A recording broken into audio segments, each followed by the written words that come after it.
Iguodala to Curry, back to Iguodala, up for the layup. Oh, blocked by James. Curry, one-on-one. Irving puts it up. It's good. Kyrie Irving from downtown. The three, steps back, crossover, puts up a three. Rebound James. Seconds. It's over. It's over. Cleveland is the city of champions once again. The Cavaliers are NBA champions. Cleveland, this is for you. Good afternoon and welcome, Cavs fans, to another episode of the Block the Shot to Stop. Here with Tim Daniel, I am Kevin Lynch, and we're going to do our NBA Weekly episode. Lot to cover today, Tim. We're going to talk about the Cavs' upcoming opponents, the breaking news today with the Isacc Okoro injury and how that'll affect the Cavs and the rotation and everything. But real quick, we're going to talk about the one thing the Cavs didn't get to do, and that was the NBA Cup, and the finals were this week. The Milwaukee Bucks ended up winning it 97-81 over the Oklahoma City Thunder. That score is correct, and it is not 1997. So that's kind of where we'll start, Tim. We both predicted the Bucks would win when we talked about it last week. Yes, we look smart.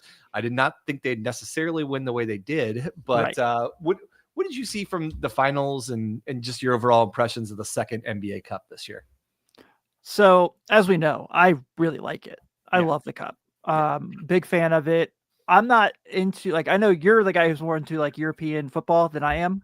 So you understand it probably a little more than I do as far as the breakdown. But for me, I think it's a really good thing. I think it's a lot of fun.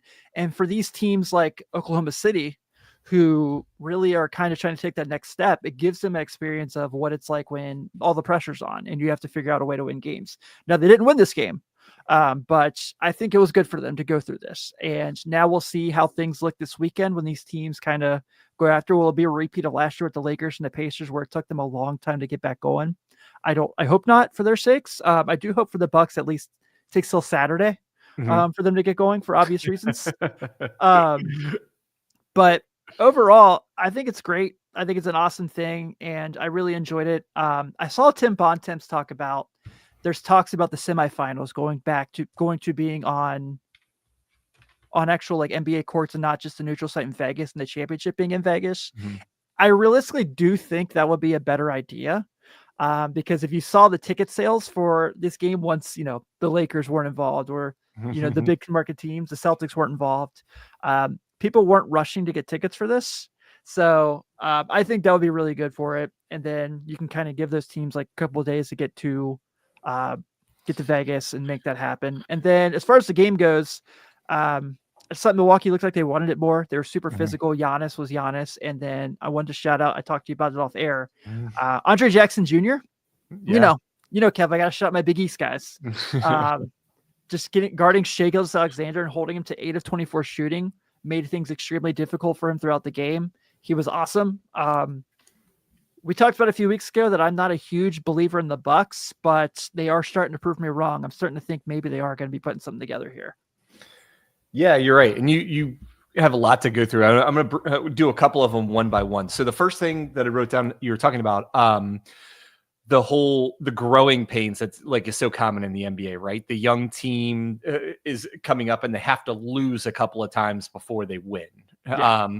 And I almost wonder if the NBA Cup might shave some of that off. Instead of having to go through 2 or 3 postseasons of kind of disappointments or progressing further, if an NBA Cup experience like the Thunder had, or even the Houston Rockets had, could maybe accelerate the development and the postseason success that some of these young teams have. So I completely agree with you that I think the Thunder, between last season's playoff experience and this NBA Cup experience, are going to be better positioned to succeed in the Western Conference playoffs this year. So I thought that was a really astute observation by you. The other thing, I agree with the playing more of these games at home. The semifinals you particularly were talking about. I do think having those at home and then having the finals, I don't think it has to be in Vegas every year. I think they could move around where the finals is, but the finals should be on Saturday night. I know they're trying to showcase the semifinals by having a back-to-back on Saturday night, but I think the NBA would be in a much better spot to play the semifinals. You're right. Maybe the the team with the better record hosts or something like that. And you can get that team's fans there, actually create a home court advantage, give the teams that have been having a better regular season at this point an incentive to, win more games. So that way you get to potentially host NBA Cup games. And then the finals has to be on Saturday night, because not only like ratings on the Tuesday nights is a little rough, but especially, you said, attendance. It's really hard for people to get somewhere for a Tuesday night, especially if they want to go Saturday and then stay till Tuesday. That's too long to be in Vegas. Nobody wants to be in Vegas for 4 or 5 nights. So I'm still yet to go. So and the last point you made about the Bucks, and this is what I want to talk to you about. Like, I think the number one thing is that I've really, it's been coming the last few weeks, and kind of the official statement was made with the NBA Cup. Giannis is neck and neck with Jokic for MVP now. Everyone thought Jokic was going to run away with it, and he is having an unbelievable offensive year. But the combination of Denver not being as good of a team, the Bucks getting hot, and then Giannis doing what he's doing, he was incredible. He was incredible. He's been incredible for the last several weeks. Ever since we all wrote the Bucks off, Giannis has just turned it on, and frankly been right there with Jokic as the best player in the world. Yeah, I completely agree. Not to reference him again, but Bontemps literally said he is the most destructive basketball player in transition that we've ever seen. Yeah. And I think I agree. Yeah. It's tough. Like, I think he's 1-2 with LeBron. Like, peak LeBron was quite a bit that too. But like, yeah, I would say those two are the best in transition, just because the size, athleticism, no one's stepping in to take a charge against either of those guys. And even if they did, I don't even know if it would matter. But yeah. And then when you combine, Giannis is still one of the best rim protectors and big man defenders in the league. I think that's where you could say he has a clear advantage over Jokic. Like, the Bucks keep accelerating their season the way they have. They end up as a top 4 seed or something in the NBA, and he keeps playing like this. I think he's going to be the MVP this year. Yeah, I mean, I think I said this a couple weeks ago. LeBron in transition, Giannis is a second coming of LeBron. Mm-hmm. In perimeter defense, in rim protecting defense, he is right above Shaquille O'Neal at this point. Mm-hmm. And that's not hyperbole. That's also not a dig on Shaquille O'Neal, because you're going to have a hard time finding someone that's a bigger Shaq fan than me. But I legitimately think if it's like, I need to get someone to take care of take care of the rim, and I have to win a game, and I have one guy, and Shaq would kill me for saying this and probably say I don't know anything about basketball if he heard this clip, I would take Giannis. Yeah. And the thing is, if you look at Giannis's numbers, they certainly pop out to you because they're incredible. But like, it's not like he's setting like crazy career highs in anything. Like, he is having a career high in points. His highest ever was 31. He's at almost 33 a game. He's right about at his peak for assists, which was about 6.5 last year. He's just over 6 this year. No, like, every year he averages 11 point something rebounds. I think the difference is this year he has given up just shooting threes. Unless he absolutely has to, he shoots 3, and he's like, you know what? I am the most athletic guy in the league. I'm just going to dunk on you. And when he kind of has that mindset, he is incredibly difficult to stop. I completely agree, man. He is. So I've done I've always wanted to do an episode where I talk about the most fun players I've seen live. Mm-hmm. He's definitely top 3. Yeah. I don't know if anyone, if you've seen Giannis Antetokounmpo live, he alone is worth watching the entire game to see some insane thing that you've never seen before. Yeah. Well, let's do it real quick. Who's your top 3 live? LeBron, obviously, because Yeah, I saw peak of powers LeBron in person. Giannis, because I saw Giannis in the most improved player year. So before he was the MVP, and you went, oh my goodness, actually going against LeBron. And I talked about this a couple weeks ago. I went to that game earlier this year, man. Donovan Mitchell in person and I'm just saying this because it's a Cavs show. Donovan Mitchell and Kyrie are pretty close to each other and really fun players to watch play live basketball, because they're just so obviously completely different move sets. Sets of like how they play, but just unreal talent and the ability to kind of find their spots and make things happen. So those two are neck and neck for 3 for me, for sure. Yeah. So I have the same top 2, LeBron and Giannis. I agree. I've been lucky to see both of them live. The correct answer for my third is probably peak Derrick Rose. That's I what saw my head Cavs says. Derrick Rose. Yeah. So I was lucky. I had Chicago season tickets when he was in his prime. And so that's probably the right answer. But my heart says Muggsy Bogues. Oh, I got really? to see Muggsy Bogues play in person a couple of times. I was a big Charlotte Hornets fan when I was young, mostly because of the starter jacket we covered. And when they had Grandmama and Alonzo Mourning and Muggsy Bogues, and my dad took me up to Indianapolis to see him play the Pacers a couple of times growing up, and I got to see Muggsy Bogues, and that was like an unreal experience because I think the last time I was maybe in 6th or 7th grade, and this guy who was barely taller than me was playing on an NBA floor, and I thought that was just an incredible thing to see. That is cool. And so, but yeah, no. Wrapping up the cup, I mean, Giannis was incredible. And the other thing we should talk about is you alluded to Andre Jackson, but really the whole defense that the Bucks played, probably a combination of the Bucks defense and, the young Thunder, maybe, staring into the bright lights. They scored 31 points in the second half of that game. And if you score that few points in the NBA, it's probably a combination of bad offense and really good defense. And I think probably both can be true there. And the Bucks, they could be a contender, man. Giannis is playing like this. Dame's playing really well. They're getting a little bit better contributions. They're kind of figuring out the rotation a little bit.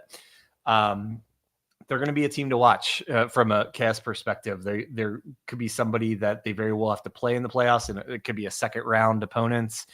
And yeah, we'll keep an eye on the Bucks. But more importantly, let's talk about the Cavs. We got two Cavs topics we want to talk about. The Isaac Okoro news is obviously the big news of the day, but we're going to start with the Cavs' upcoming schedule. We kind of want to look at the rest of December because we kind of talked about this. The next 3 games are time to make hay. Get 3 wins, or at least 2 out of 3, because they got the Bucks coming off the NBA Finals. Would not be surprised that if they rested a couple of guys on Friday night. And then you got the Sixers, who are still struggling, and then you got the Jazz, who might be the worst team in the league, as the next 3. And we'll talk about them. But after that, the Cavs start a gauntlet. They go against the Nuggets, who are struggling, but they have Jokic still. Then they go out west. They play a back-to-back against the Warriors and the Lakers. They got the Mavericks and Giannis. And then a couple games later, they have the Thunder as well. So they have a gauntlet coming up after these first 3. So or after these next 3. So with these next 3, we can talk about individually or as a whole. What do the Cavs need to do other than knock off some rust as they're going to get back into playing a lot of basketball? Whew, man. Well, the 3 spot now really has a lot of questions with Okoro out and Strus not back yet. Could he potentially be back Friday? We don't know. Yeah. But does this mean Karis LeVert's going to be starting? Is the big question for me. Because I feel like you're running out of options while you're knocking guys down. George could maybe start at the 3, but I don't know if that makes it's a great fit. Yeah, right. I feel the same way. So I think you got to go that route. And I worry about that in the sense that he's been so good in his current role. What's it going to look like when he's playing more minutes? But I also rely on him to be a very good NBA player who's been in the league for a long time. So I'm sure he's going to be prepared for it. So that's the first thing is I'm trying to make sure of. So, and like I said, we'll touch on that here in a minute, but the games are interesting. So we have no idea what the Bucks are going to do Friday. Are they going to play everybody? Are they going to sit guys? I'm with you. I could see them sitting guys, but knowing that Giannis Antetokounmpo does not like to sit out basketball games. Yeah. I imagine that he's going to want to play and try to do his best to play. So if you're the Cavs, you got to see if you can take advantage of the fact they've played so much basketball of late and you haven't. I think that's key number 1, obviously. And your ability to score in transition, you're still faster than the Bucks. You're still more athletic than the Bucks. They're still a very old team who relies strictly on getting their defense set to make things happen offensively. Where if you're Cleveland, obviously your ability to score in transition is why you're where you're at. So I think that's a really interesting matchup there. Philly, it's another toss-up because you have no clue who's going to play between the big 3 and how they're going to look. We talked about now that Jared McCain's out. They kind of lose a little bit more of that punch that they've had when they've kind of getting rolling there for a minute. I still suspect Philly is going to make a run into the postseason at some point in the East, as long as they don't fall completely under. But what do they look like in that game? It's going to be interesting. You're back home for that, so that's good. So you kind of have the Rocket Mortgage crowd behind you. And then you mentioned Utah. Yeah, really not a good team by any stretch of the matter. Trying their best to win capture the flag, as we talked about with Brooklyn the other day. Have guys that you really like that you think could really help out good basketball teams. Walker Kessler, obviously old friend Colin Sexton's hanging out over there. But you suspect that Cleveland's going to take care of business in that one. Such a weird thing because I like their. Trying to figure out the words. I like their front office. I like Will Hardy. And if you're Will Hardy and you're a good NBA coach, how much longer are you going to put up with this? Like I think about that with Billy Donovan all the time. Like, why are you still there? You can do better. Yeah, they're definitely playing the long game as much as any NBA franchise right now. But I don't know. Like for me, you got these next three at home. You got a probably a little bit banged up, a little bit tired Bucks team, even if they are kind of accelerating. Then you have the struggling Sixers and the Jazz. I think there's a great opportunity to go 3-0 because you very well may drop some like in that stretch afterwards. They got five straight games away from home against high quality opponents. 4 out of the 5 are high quality opponents. And the Lakers. Yeah, and I think you win 2 or 3, you're happy you win, but you have a good chance to win all 3 of these coming up. And I think for them, the biggest obstacle will be Friday nights playing because they played so little recently, knocking off the rust, adjusting to Isaac Okoro being out as he's been such a huge part of the team so far this season. And then there's always the typical, struggles of a back-to-back or a 3rd and 4 nights, just kind of having the perseverance and everything and to win all those. But I do think they have a great opportunity to win those 3. And I guess we'll talk about the next 3 after that, which are Nuggets, Warriors, Lakers, all away from home. You have 3 of the biggest stars in the league that they're playing, even if LeBron's back from vacation too. So it looks like we'll actually see him play. Yep. Yep. But this is a stretch. To me, you're just trying to not start a losing streak. Obviously you'd love to win 2 of these 3 and everything. But I think this is the most vulnerable stretch of the Cavs schedule so far this year, with being away from home, traveling all the way to the West Coast, playing so many games in a short time after having so much time off recently. Like my goal is these last 6 games of December, if they come out of it with a winning record, if they're 4-2 in those 6 games, I'm ecstatic. Can I play devil's advocate? Of course. They smoked all 3 of these teams already this year. Yeah, I agree. I agree. And I understand it's the travel portion here. They had all 3 of those teams at home. And it's the West Coast, and that's tricky. And one of those games is the stupidest scheduled time of all time for an NBA game in the history of the regular season, being the Lakers game on New Year's Eve at 9 p.m. Eastern. I understand, like, if you're Los Angeles, wouldn't you want that to be at 3 o'clock your time so everyone can kind of, whatever. Traffic's going to be so terrible that night in LA. But you exploited all these teams' weaknesses. You mentioned it. Yeah. Jokic is on the Nuggets. They let him do what he had to do, and they took care of everyone else. Yeah. I mean, when you go back and watch that game, the Laker game, like I said, I was there. Lakers had no chance against them on the floor. No chance. I mean, Cleveland literally got everything they wanted that game. There were stretches. It got so bad that with 5 minutes ago, people were chanting for Bronny to come in the game. And they got it. Yeah. And he scored. So my knowledge, I think still is only NBA bucket. I'd have to double check that. And then Golden State, I mean, gosh, it was like from jump. You and I were on assignment that night, and we said, we got 6 minutes left in the 4th quarter. You just want to go ahead and knock this out because the game's over? Yeah. And I understand Golden State's gotten better since then, getting Schroeder. And for, a D'Anthony Melton who's not playing, so they have an extra body. But I don't really worry about these 3 teams because they're all so flawed. And so I feel like if you're Cleveland, you feel really good going against these teams, even without Okoro. That, I've beat these guys before. I don't see any reason why my game plan is going to change because how much of these 3 teams changed since that stretch when they beat all these teams. I think they'll feel okay. Yeah, I hear what you're saying, but sometimes in the NBA, the biggest challenge is the schedule more than the opponents. Sure. Because I think we would both agree they're a significantly better team than the Heat, but they recently lost a game by 15 points to the Heat because it was at the end of it. It was off a back-to-back, off of a stretch where they played a ton of basketball.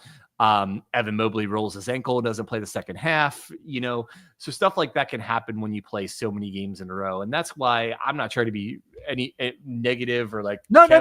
Cavs are better than a podcast, Kev. Yeah. Cavs are better than all 6 of these teams, but sometimes the schedule just gets you. Sometimes when you play, if you have little bumps, little injuries, like, you can't play the back-to-back, but you could play if there's 2 or 3 days between games, So that's why I'm of the mind, do they have a realistic chance just by pure talent to win all 6 of these games, start another long winning stretch? Absolutely. But realistically, with the schedule and the quality of some of the opponents, and more importantly, the quality of their star players, the fact that I think Denver and Golden State have 2 of the best home court advantages in the NBA, between the Golden State crowd, the Denver, the altitude to go with the crowd, that I'm of the mind, you go 4-2 or better in these games, you're ecstatic and you're starting the new year still comfortably in first place with a large gap between you and third place, and then you just keep rolling. Yeah, those are fair points. I lean into the talent more than I lean into the schedule there. So, but I don't think you're wrong by any means. Yeah, for sure. And a big challenge for this stretch will also be they are going to be without their best perimeter defender in Isaac Okoro. We learned today he sprained an AC joint in his shoulder. I think this is right. He's going to be out. He's going to be out for a while. They said they'll reevaluate him after 2 weeks, which usually means he's going to be out for at least 4. Yeah. And he has been a huge part of their team this year. His minutes have fluctuated a little bit. We talked about him, ironically, in the last podcast, wanting him to get more minutes. And he, as we said, we've given him a lot of credit that he fills a maybe the biggest need this Cavs have is perimeter defender. And I think maybe that's going into my thinking. They're about to play, Dame Lillard, Tyrese Maxey, Stephen Curry, Jamal Murray, and they're going to play them all without Isaac Okoro, your best perimeter defender, and that could cause you to drop a game. So, like, what are you expecting the Cavs to do to try and, cover up for the loss of Okoro over these next few weeks? I think I mentioned a little bit ago. I think you're kind of at the point where you have to bump Karis LeVert up, and I don't love that. Not that I don't love Karis. I certainly do. Karis has just been so good in his current role. Mm-hmm. And you and I talked about, we were really nervous about his knee. It looked like his first game back, we were worried about that. And it seems like he's kind of put that behind him for this last stretch. So I think if you're Kenny Atkinson, that's kind of your only option right now. We just talked about Imani Bates in the last episode. He's not ready to play in those games. He's, he has a 2-way. I get it. JT Thor. We like JT Thor.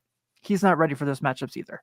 So this is where you're at. It's down to George and Karis, and you're going to need to have Ty Jerome, TJ Maxx find that stretch again, find that vibe again that he was having, because he doesn't play the position that Isaac Okoro plays, but Isaac Okoro was shooting 49% from 3 when the injury happened. And Tyrese Maxx, and TJ Maxx, Ty Jerome is one of your better 3-point shooters as well. So you need him to kind of get back to what he was doing when he was really hot, where lately I wouldn't say he's struggled, but hasn't been shooting at the same level he had been the year before. Throughout the year before the tangent. And defensively, I think you're going to see a lot more of Mobley on the perimeter. Yeah. Because I think you're going to see him guarding the LeBrons. I think you're going to see him guarding there's going to be stretches where he's guarding Buddy Hield in that Golden State game, because he's your best chance. I don't know if they'll put him on Steph for the sake of Steph's agility. I don't think so. By any means, but obviously when he plays Milwaukee, that's the honest assignment is Mobley. And rightfully so. He's definitely earned the right to have that assignment. So you're going to probably see a lot more of Mobley coming out on the perimeter, see a lot more of Allen I suspect he'll probably play a lot more zone realistically, to kind of attack the corners. So I'm really curious about that, but it's a big loss regardless of how you want to look at it. It is a big loss, and I'm gonna make a different gamble here. What they're gonna do, I think they keep LeVert in the same role, and my guess is If Strus comes back, they potentially just put him in the starting lineup, even if they're going to reduce his minutes. So I think that's a possibility. Or what I'd lean to, I actually think they might go ahead and start Dean Wade and put him back in the starting lineup. As much as he struggled, he's probably your best, a big gap, but best, perimeter defender to fill that need. And Kenny Atkinson may look at like, we need Dean Wade at some point this season. We need to get him going. And maybe the best chance to get him going is to reinsert him in the starting lineup. That's when he was playing his best this year, is when he was in the starting lineup early in the year. So I actually think he's going to try and keep LeVert. LeVert's minutes may tick up, but still keep him in that 6-man role to kind of, so they don't have to, because if they start LeVert, they're going to have to drastically change their rotations to make sure 2 or 3 of those starters are on the floor at the same time. I actually think they're going to keep LeVert in the role that he's in, though his minutes may tick up, and look to start Strus if he does come back, or possibly Dean Wade and if Dean Wade is having a really big shooting night, he'll start, but then he'll only get 16, 18 minutes. Yeah, and realistically, even with the point I just made, I mean, who starts an NBA game is really overrated. It's really who's on there when the minutes matter the most, that last 5-6 minutes of a game. Yeah. And Karras for sure will probably be in there unless Max Strus is having one of those insane Max Strus 30-point, 7 of 9 3-point shooting games. But honestly, I think that's kind of your best route there. I do like your point about Dean Wade. I said that, I said this on after the last game. I felt like that, there is a time they're going to need him again really bad this year. And I think that's a good way to kind of get him back to being the Dean Wade we saw at the beginning of the year when he was starting. Mm-hmm. And so, yeah, I think you have great points. And I think that, the beauty in this is, Okoro is a big loss. But do you feel worse in any of those 3 options we just mentioned? Because I obviously, what I mean by worse is not, those guys aren't the defender Isaac Okoro is, but you can still win a lot of basketball games with either of those 3 options. Yeah, you for sure can. This is not an injury I'm freaking out about. One, because it's a recoverable injury and it's December. So if Isaac Okoro was lost for the season, I would be down, because I really think he is a big part of this team, but especially could be a big part of it in the postseason. When they are playing the best players in the league and they're going to need someone to guard those perimeter, all-stars that they'll be playing against.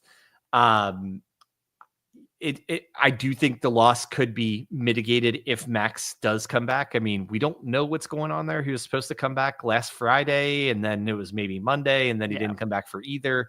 We don't know if this is just being precautionary, but then it's ticking on if he doesn't play this weekend, it's ticking on suspicious, right? Like, did he have a setback? Is it going to be longer than they're telling us? And you know what the right answer is? We don't know what the right answer is for starting, but for closing lineups, for minute distribution, it's probably going to vary game to game, because it's varied based on opponent, based on performance by a lot of these bench guys. Yeah. I think there's games that you could get away with a front court of Niang, Mobley, Allen at times, and there's teams you absolutely can't get away with that against, and you're not going to be able to do it. But it'll probably vary. Who knows who starts? But as you said, doesn't really matter who starts. We expect LeVert to close games because he often closed games anyway. And we think this is something the Cavs will get through. They may drop an extra game or 2 over the next few weeks because a point guard or off guard that Isaac Okoro will be guarding has a huge game. But this is definitely not something that's going to sink them, and something that I think they can make some adjustments to kind of work within in the short term. Yeah, I'm with you. Nice opportunity for guys like Jalen Tyson as well to they're probably going to see, when they do play, get more opportunities to kind of see if he can kind of get more comfortable in the NBA game. Like you said, it's great that this is in December, January, and not March, April. So I'm really, really curious about how everything's going to shake out. And I'm also kind of excited because I'm definitely bummed that we don't have Isaac Okoro, but I feel good about where the team's at. I do too. And one thing whenever, something like this happens, it does present an opportunity, like you said. And one thing, well, we're talking about opportunity for individual guys who could start, who could get more minutes, all those kind of things. There's also the way you play opportunity, and this could be an opportunity for them to start working the ball inside and doing more of that pick and roll and getting Allen and Mobley more shots at the basket like they were at the beginning of the year. Yeah. Their 3-point attempts aren't crazy by NBA standards. They're at 39 a game, but they have been ticking up throughout the course of the season. So could you get that for this stretch down to 35 a game and get 4 more shots at the basket for your big guys? And what would that do to not only, better their offense and, getting more easy looks, but also the more shots you get the rim, the more open those 3-pointers become, because the defense has to, pick your poison at some point. So I think along with the opportunity that's going to be there for players, and whether it's in the rotation or starting to get more minutes, there's also the opportunity to maybe adjust your offense like back to, focusing a little bit more on getting Mobley and Allen the ball inside at times, which I hope they do, because when the Cavs were at their absolute best that first 3 weeks of the season, Mobley and Allen were integral parts of the offense, both of them. And now it seems like it's kind of one or the other. Yeah, I completely agree, man. And so I think that's going to be really, really beneficial for them in that circumstance. And I think for Kenny Atkinson, this is going to be really good for him to figure out, who he can count on more and more. So yeah, it's a bummer, but also it's an opportunity. So yeah. Well, with that, we can wrap up this. I did want to mention for this NBA Weekly episode, we'll probably take next week off, because just about everybody's taking next week off with Christmas and everything, and then come back to you in the new year. Come January, February, we actually have a lot of guests lined up. It's not that I don't love doing this with both Tim and Skylar, but we'll still have them. But we're going to have some guests come on, talk about like potential things that the Cavs could do with the trade markets. We're bringing some. I think we're going to bring some other, Cavs podcast hosts on to, get different perspectives on things, and really excited. And we're also, like we did earlier in the season, where we brought Will and Greg on from the Green with Envy. We're going to start bringing on some other Blue Wire and non-Blue Wire podcasts against, teams that the Cavs are competing against or happen to have a game against. So we'll have a lot of exciting guests come up in the new year. So even though we'll take NBA Weekly off, we are going to be still covering every Cavs game. Luckily, they're not playing on Christmas this year. Otherwise, I don't know what we do. But we will still cover. We're still going to cover each and every game throughout the holiday season between Tim, Skylar, and myself. And shout out to Skylar. Skylar is currently moving today, so we hope everything's going well with you. We hope you're having a more relaxing moving experience than I did, and that you can get your podcast equipment set up by tomorrow night, because you and me are on tomorrow night. So with that, anything else? Last words, Tim? Just want to say one quick thing. We don't have to do a whole conversation about it. Shout out Kevin Durant for being brutally honest about how terrible the new All-Star game format is. It's dumb. We'll cover that on a NBA Weekly as we get closer to the All-Star game, because I think we all agree. We all have some takes about that. So yeah, let's table that until we get a little bit closer to the All-Star game, and then we'll explain kind of what they're doing now versus what they've done traditionally and why it's stupid. So with that, thanks again for listening to the Block the Shot to Stop podcast. For Tim Daniel and for the missing Skylar Webker, I'm Kevin Lynch. Thanks for tuning in.